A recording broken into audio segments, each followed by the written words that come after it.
Hello everyone! Welcome to the next installment of the Jane Eyre Adaptation Comparison Series. For the next half hour or so, we're going to take a look at a pretty important scene, the proposal, which occurs in chapter 23 of the book by Charlotte Brontë. This is a longer scene with a lot to unpack, and rather than summarizing it, I kind of want to say, just read it yourself. But I don't like to go into the comparison cold without having the scene set up, so I present the proposal scene according to Weaselberry. This is going to be part summary, part dramatic reading, so anyone who likes it when I read from the book, I hope you enjoy this! If you prefer to skip this section and go straight to the adaptation comparison, I totally understand. Here's a timestamp for when that begins.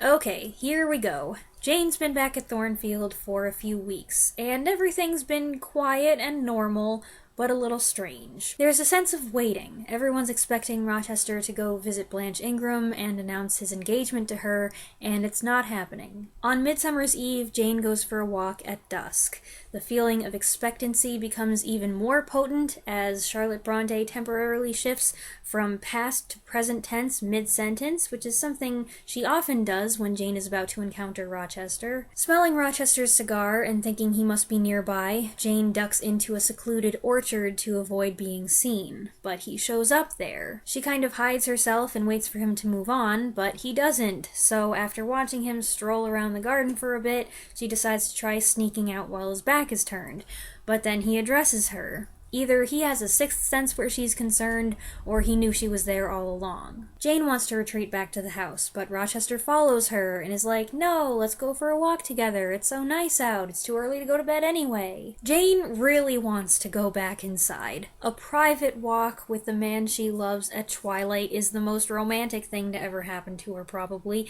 but she really can't deal with it right now. Unfortunately, she can't come up with an excuse to leave, so he saunters along, totally chill, and she lags behind a bit, her mind racing. He makes his way over to this giant chestnut tree in the center of the orchard and starts talking. He questions her about her attachment to Thornfield and to Adele and to Mrs. Fairfax, and then says it's a pity she'll have to leave them. He confirms that the time has come that he'll be getting married and recalls his promise to send Adele to school and find Jane another situation so that they'll both be safely out of his bride, Blanche Ingram's, way. His speech is very tongue-in-cheek, and every time he mentions Blanche Ingram, he can't help making a snarky comment. Jane's responding to all this with very short answers. As she puts it, "My voice was not quite under command." If you break it down, this conversation is full of little turning points. It seems like every minute there's a subtle change in direction and mood. One of these is when Rochester reveals that he thinks he's found a place for her in Ireland. "Indeed, I have already, through my future mother-in-law, heard of a place that I think will suit. It is to undertake the education of the 5 daughters of Mrs. Dionysius O'Gall of Bitternut Lodge, Connaught, Ireland. You'll like Ireland, I think. They're such warm-hearted people there, they say." "It is a long way off, sir." "No matter. A girl of your sense will not object to the voyage or the distance." "Not the voyage, but the distance. And then the sea is a barrier." "From what, Jane?" "From England, and from Thornfield, and—" "Well?" "From you, sir." I said this almost involuntarily, and with as little sanction of free will, my tears gushed out. Rochester starts talking about how when she goes to Ireland, they'll never see each other again, and they've become such good friends, and he feels sometimes as if there's a string attached to his rib that's also attached to her rib, and it connects them, and if they were to be separated, that string would snap, and he'd start to bleed, and she would forget him. Jane protests against that idea, and the poor girl starts having a breakdown. She's sobbing, quietly but vehemently. All her pent-up emotions begin to come out, and she starts saying things that a woman in her position at that time would probably never say. "I grieve to leave Thornfield. I love Thornfield. I love it because I have lived in it a full and delightful life. momentarily at least. I've not been trampled on, I've not been petrified, I've not been buried with inferior minds, and excluded from every glimpse of communion with what is bright and energetic and high. I have talked face to face with what I reverence, with what I delight in, with an original, a vigorous, and expanded mind.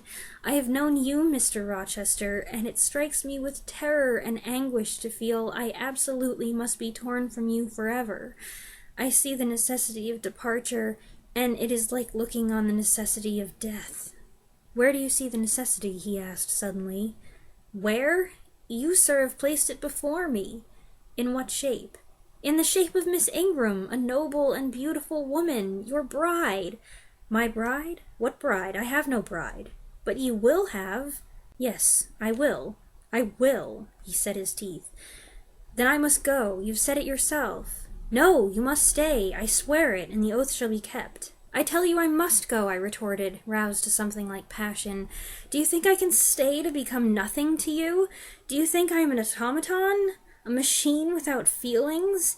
And can bear to have my morsel of bread snatched from my lips, and my drop of living water dashed from my cup? Do you think, because I am poor, obscure, plain, and little, I am soulless and heartless? You think wrong. I have as much soul as you, and full as much heart.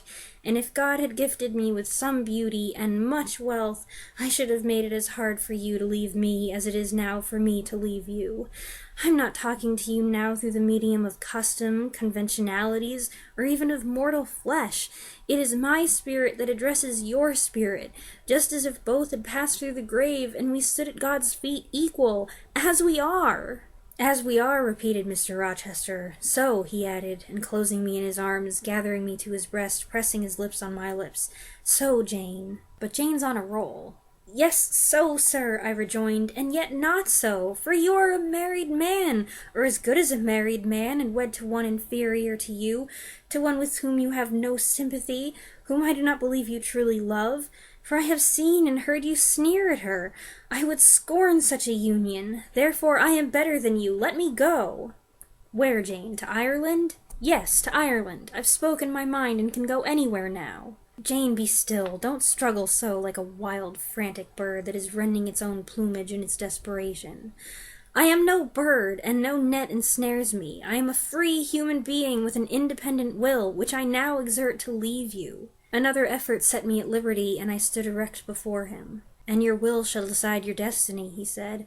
I offer you my hand, my heart, and a share of all my possessions. You play a farce, which I merely laugh at.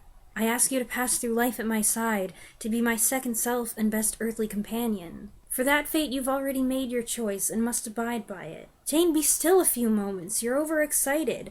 I will be still too. Rochester finally drops the act and asks her to marry him, but Jane's not having it. She does not give any credence to his proposal. She feels he's mocking her. He wants her to come sit with him under the tree, and she's like, no. You know, to outward appearances, Jane's outburst of emotion may be uncharacteristic, but it isn't. This is the passionate nature we saw when she was a child. It got disciplined away at Lowood, and with maturity and time and circumstances, she naturally became more subdued. But it's still there, and when pushed beyond her limit, she puts off her demure exterior, and I have to think that Rochester was impressed. He insists that he is sincere, that it's Jane he wants, not Blanche. It was never Blanche. And finally, thanks to his earnestness and his incivility, Jane starts to believe he's actually telling the truth. Dumbfounded and still unsure, Jane accepts his proposal. They embrace, the music swells, they live happily ever after, and the credits roll. No. Even as they're embracing, Rochester says some more cryptic things. God pardon me, and man meddle not with me. I have her and will hold her. Also something about atonement, but Jane's so blissfully happy that she doesn't think about it. Suddenly a storm breaks. They rush to the house to escape the rain, and they're observed from afar by a very shocked Mrs. Fairfax. The chapter ends with the ominous reveal that the chestnut tree was struck by lightning and split in two. This is one of those scenes from the book that I reread multiple times as a teenager. I probably don't have to explain why. I do get a kick out of the little hide-and-seek game at the beginning where Jane is trying to avoid him and sneak away, and it's not working for her. It's so relatable. I suppose it's not relatable for everyone. Some people don't have the instinct to go run and hide every time they see their crush. And then this section has some of the most well-known quotes, some of Jane's most loved lines. I can't emphasize enough what a big deal it is in an 1847 novel for Jane to assert herself like this, to make this powerful, forceful declaration that she is a free human being with an independent will, and she, a poor governess, and her employer, a wealthy landowner 20 years her senior, are equals. That is an astonishing statement. No wonder this book scandalized some of its Victorian readers. What first-time readers may not pick up on is that a few of the things said here have a double meaning, but I'm not going to go into that. I'll save that for another time. I can tell you before we even start comparing the adaptations that my favorite version of the scene is probably still the one in my head. None of the adaptations quite convey it the way I envision it reading the book, which is fine. I like the variety. I don't have a lot of stipulations as far as this scene goes. I do like it when it's set in the evening. So many of their scenes together take place in the dark or in near dark, so it's fitting. I also like it when they include the storm and the splitting, the symbolic splitting of the chestnut tree. And from the actors, I'm looking for a pretty broad range of emotions. I especially like it if Jane shows a little fire and gets a little angry with Rochester. Not angry, more indignant. There is a lot of dialogue that I like to see included, but it is a long scene, and it has a few lengthy speeches. If the script includes half of the book's dialogue and does it well, I can be satisfied with that. Since this is a pivotal scene in the plot, every adaptation includes it, but they all do it just a little bit differently. The one that does it the most differently, of course, is that rascally old 1934 version. I haven't talked about this version in a while, have I? In this version, Rochester asks Jane to model some accessories he's buying for his intended bride. She wants nothing to do with the selection of adornments for Blanche Ingram, but she complies because, well, she's not really in a position to say no. But it becomes too upsetting and she leaves the room. When Rochester follows her, asking, "Is something wrong?" she claims she needs a rest and asks for a holiday, which he agrees to. That was easy. She didn't have to arm wrestle him for some time off the way she does in other adaptations. However, when she's all packed and ready to go, Rochester intercepts her on the stairs and takes her to the room he's been preparing for Blanche. Surprise! It's not for Blanche, it's for Jane. He asks Jane to stay, and surprisingly, she kind of takes his proposal in stride. One funny change is that instead of Rochester being like, "Blanche, yuck, I'd never marry her," here he admits that he did intend to marry her, but while he was away in London, he realized he loved Jane. They kiss, and Jane playfully chides him for making her think Blanche was the recipient of all the gifts. Then she jokes that he must never deceive her again. Haha. Their lovey-dovey talk is interrupted by a drawn-out scream that makes Jane unleash a string of questions, none of which he answers. He just says she doesn't have to worry, and I guess that's enough, because they move on. This proposal has very little in common with the scene in the book, and neither performance bears much resemblance to Jane and Rochester as Brontë wrote them. If you take the fact that it's supposed to be Jane Eyre out of the equation, it's okay, but, well, it is supposed to be Jane Eyre, and these characterizations are all wrong. Thanks to my messing around with the timeline, you may have forgotten where we left off in the 1943 film. I know I did. Just before this scene, we had a conversation where Rochester tells Blanche off. Now the guests are leaving Thornfield. A weepy Jane watches them drive away, and Rochester joins her in the orchard? I don't know, there are an awful lot of stones and blocks lying around for this to be an orchard. Is it under construction or what? She reveals that she's upset because she thought Rochester had left with the guests and possibly gone out of her life forever. Just when she's perking up, Rochester dashes another bucket of water over her with his stern announcement that the time has come for Adele to go to school. You know I'm loyal to this version. I remember seeing this scene way back when I was a wee little tyke, before I even knew it was one of many adaptations of a book. But even I can admit that this proposal leaves something to be desired. There are probably as many things I don't like about it as things I do like. For example, I like that the transitions in the conversation are pretty smooth. I admire the length of Rochester's coat. I like the music cue when he starts talking about the string. I enjoy the drama, the eccentricity, the style. What I don't like so much, the way Rochester's dialogue becomes kind of trance-like as the scene progresses, and I wish Fontaine's Jane didn't wear her heart on her sleeve. I don't want Jane to act like an emotionless robot, but I think of her as having too much pride and professionalism to be an open book. Besides, it's partly due to a lack of certainty about her feelings toward him that drives Rochester to make certain choices. Yet this Jane always seems so obvious, and for Jane to be quivering with emotion right from the very start of the scene is difficult for me to accept. There's not very far for her to go. She does show a hint of moxie, though. The ending, too, is very quick. Jane is making her stand, and then all of a sudden he's going, say it quickly, say, Edward, I'll marry you, say it! And the portentous winds of foreshadowing blow, then boom, crash, thunder, lightning, there goes the tree. It's very dramatic and exciting. I don't know, I'm not saying I don't like it, however much that might seem to be the case. I do like it, and part of me will defend it to the death. But it's just that over the years, I've come to feel like my affection for Orson Welles and Joan Fontaine and old movies in general aside, this isn't exactly the proposal scene that I want, that I'm looking for. The 1970 version is another one I haven't talked about in a while, so let's see, where were we? Ah yes, they messed around with the timeline too. When we left off, I was a little outraged that Rochester and Jane's conversation after he returns from getting rid of Mason segues directly into the proposal.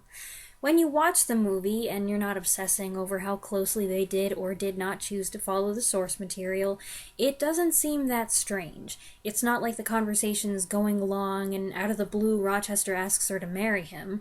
What they did here works. It feels pretty natural. And you know what? The more I watch it, the more I like it. Rochester brings up Jane's leaving Thornfield, and when she puts it all together, that she and Adele will have to go away, she looks stunned and then devastated. Immediately she wants to go in, which is understandable, it's been a long night for her anyway, but Rochester won't let her leave. It's then that Jane hits her breaking point. The first thing she says is, "Why do you confide in me?"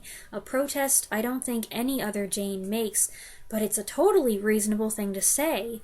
Why do you keep telling me about Blanche and your plans to marry her? You're torturing me. I love that you trust me and want to tell me things you won't tell anyone else, but why does it have to be this? I don't want to hear this. Susanna York's Jane is the first one so far to hit the right combo of emotions for me. Indignant, a little angry, heartbroken, disbelieving. I especially like this moment. Marry me, Jane. Say you'll marry me. You mean it? You torture me with your doubts. Say yes. Say yes. They don't have all the book's lines. There are some glaring omissions, which means the scene moves pretty quickly, but I'll take what they do keep, and I like the performances. Heck, I don't fancy George C. Scott at all, but this is one of the better kisses. So even though the way it launches is unexpected and wrong, I'm pretty happy with the scene itself.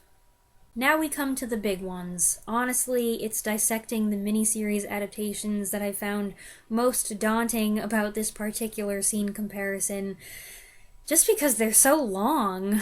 By the way, all three miniseries include a couple scenes as a bridge between Jane's return and Rochester's proposal. 73 shows Jane being welcomed home by Adele and Mrs. Fairfax and teaching Adele again. 83 shows Jane sitting outside, her voiceover explaining the passage of time and the household's curiosity about Rochester's intentions. And 06, as I described last time, shows the guests leaving, Rochester having another West Indies flashback, and Mrs. Fairfax being a bubble-bursting realist. These intermediary scenes help you realize that a little time has gone by, at least in these adaptations. 1973, let's cut to the chase. It's the closest representation of how Brontë wrote the scene. Jane's sitting alone in deep thought under a tree when Rochester comes strolling along. I love this bit where she scoots out of sight as he passes, and you can just tell based on his expression that he knows perfectly well she's right there. And then the look on Jane's face when he calls her. They examine a moth he's found that reminds him of a West Indies insect, which is a nice little added touch. It does look pretty bright outside when they start, but by the time they cross over into what appears to be a soundstage, it's dark. By the way, notice what they're wearing. Jane's got one of her fancier dresses on, she wore it while the guests were there, and Rochester's got a shorter, lighter coat, seasonably appropriate, and a natty striped waistcoat. I don't know why it's jumping out at me this time around, but I thought I'd mention it. Pretty much everything about how they did this scene pleases me. Line delivery, intonation, pauses, transitions, camera work, blocking. Saoirse Cusack and Michael Jaston both excel in their performances here. Cusack especially impresses. Watching her Jane up to this point, you might think that she doesn't have it in her, that she's too meek and mild to get fired up. But no. Do you think I can stay to become nothing to you? Do you think I'm an automaton, a machine without feelings? She plays her role here with equal portions of intensity and despair. I also like her scornful delivery of the "I am no bird" line. I'm no bird. No net ensnares me. I am a free human being with an independent will. And then there's Jaston, who manages to put his own remarkably unique spin on the same lines that all the other actors say, and a lot of the time, it's his reading I end up liking best. It's also to his benefit that he gets to say some lines here that nobody else says. Your bride stands between us. My bride is here, because my equal is here, and my likeness. Jane, will you marry me? This is the most vigorous proposal scene, I think, and I mean that in terms of movement all around the garden. Most adaptations situate the two characters in one spot or two, giving them only a modest area in which to act that gradually shrinks as the camera pushes in for a more intimate effect. In this version, however, there's a lot more freedom of movement, or at least the illusion of it. She's jumping up, pacing around, he's going after her. These old BBC productions run so much risk of feeling stale and static, and I applaud them for making this scene feel so energetic.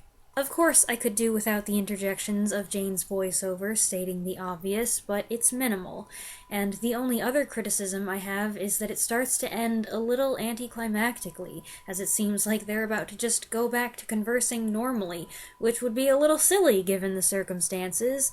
Fortunately, the thunder starts booming, and Rochester murmurs darkly about atonement and expiation and judgment. Then they hustle offset back to the house, where Mrs. Fairfax watches them kiss goodnight, to her horror. It's like she thinks Jane's been possessed, and it's followed by a scene in which Adele comes in Jane's room to tell her about the chestnut tree. 1973 ticks so many boxes with this scene, it's a hard act to follow. Considering how many times I've seen the 1983 adaptation, I don't know how I forgot about this, but it threw me a curveball this time around. Jane is called to a morning interview with Rochester, and here unfolds the dialogue from the first part of the proposal. Frankly, this scene kinda ruffles my feathers, because it feels like Rochester summoned Jane with the express purpose of torturing her. She starts out so relatively happy, with dimples showing, and then is completely blindsided when he drops the Ireland bomb on her, and he does nothing to soften the blow. On the contrary, it's like he's doing everything he can to distress her, and I really don't like that. He seems cold and cruel, especially because of the way they set this up.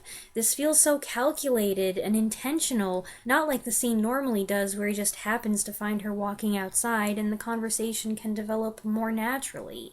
He does get a rise out of her, and when she rushes out of the room, I just want to say to him, "You got what you wanted, are you happy now?" We immediately cut to a tear-streaked Jane sitting alone outside in the dark, so presumably this is many hours later. Rochester joins her there, sitting several feet away.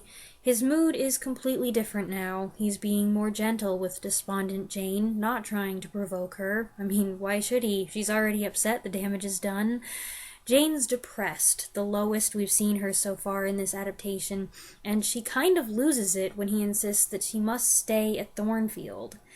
She adamantly refuses to let him kiss her, and when he does make his proposal, her reaction is one of disgust. Do you doubt me, Jane? Entirely.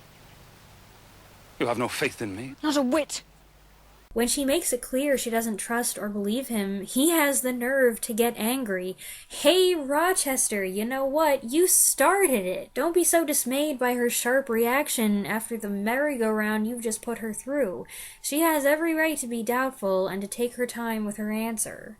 Zela Clark's performance is low-key throughout the scene, except for when she is sharp and incensed, and Jane's acceptance is very sober and quiet. And then we get one of the cutest embraces in any Jane Eyre adaptation, never mind that he's totally messing up her top knot. She does hesitate when she hears him say something about defiance, but he kisses her rather than explain, and that just kinda wipes all the concern from her mind. A spooky Mrs. Fairfax watches them return to the house from the window, and hey, there's no storm in this one. Okay, on to the 1996 version. Just before this, Jane arrived at Thornfield to an uncertain reception. I'm not sure if any time is supposed to have passed between the two scenes. Seems like maybe not. Anyway, this is the third adaptation in a row that sets the proposal in the evening, and it's not just day for night movie dark either. And props to them for including Rochester's cigar. Not that it's important, but hey, it's in the book. Rochester sees Jane walk by and joins her, asking her what's on her mind. Quite a lot of the dialogue here is different, not just a condensed version of what's in the book, and yet now and then they randomly throw in a line verbatim. I'm not always feeling Charlotte Gainsbourg's Jane, but this is one of the scenes in which I think she shines. She is assertive when she needs to be, and her sensitivity is subtle but powerful. There is one big line change. When she says she wishes she'd never come to Thornfield, and Rochester dryly replies, "There are other houses just as fine," a line not in the book, she retorts, How can you be so stupid? How can you be so cruel? "That's different." I may be poor and plain, but I'm not without feelings. It's not the house, but the life I lived here. Up to this point, Rochester has just sat in the corner, his posture a little defeated, which conveys to me that he hadn't yet made up his mind what to do about his feelings for Jane. But when she starts talking openly about her own feelings, her voice straining with emotion, it seems to push him forward. This rendition of the proposal is very calm. It's not turbulent or melodramatic. It's just Jane and Rochester conversing with the sounds of crickets and nightbirds in the background. The music only comes in when Rochester becomes more amorous. I'm not sure if I'd call this a kiss. It's more of a nuzzle, and this isn't quite the way I imagine the moment playing out. In my mind, he says equals as we are and kisses her, and maybe there's a microsecond where she's like, yay, but she immediately starts struggling to push him away, believing he's engaged to another woman. This Jane lets him go on for a bit before she puts a stop to it, and then starts squirming out of his embrace. There's a frankness and maturity to their exchange toward the end of the scene here that's nice, and again, I like that Jane takes her time before accepting him, and then the scene ends the same calm, quiet way it began. Last time, we left the 1997 version practically mid-scene. Jane had just returned from visiting Gateshead, and Rochester had whisked her away on a walk. That's where we come in. He starts off talking about how much she likes Thornfield, and then brusquely transitions, saying, "Well, I hope you like Ireland as much." Rochester does a lot of fishing here. You'll miss who? And anyone else? It makes him seem a little desperate or self-absorbed or maybe just lacking in confidence, which is funny. It's so at odds with his bluster. I do like the way he brings up the string analogy, as if he's embarrassed to talk about this silly abstract thing, but it's actually a poetical thought that he came up with, and he's kind of proud of it, so he's gonna go ahead with it, but then once it's out there, he's like, yeah, no, that's absurd, right? This version of the proposal makes me very aware of the distance in their ages. Jane just seems so young here, just a kid really, even when she's pouring her heart out to him. There have been wider age gaps, obviously, but this one just feels like the largest. As usual with this version, the scripted dialogue is all a little different from what Brontë wrote. Jane talks about the wonderful conversations they've had, the fact that Rochester's treated her as an equal and made her feel she belonged there, and the respect he's shown for her. It's at this point that I feel like I'd rather listen to the scene than watch it, because some of the physical demonstration is... Their kissing just doesn't do anything for me. Yes, I know. Jane's naive, has zero experience, first kisses are usually sloppy.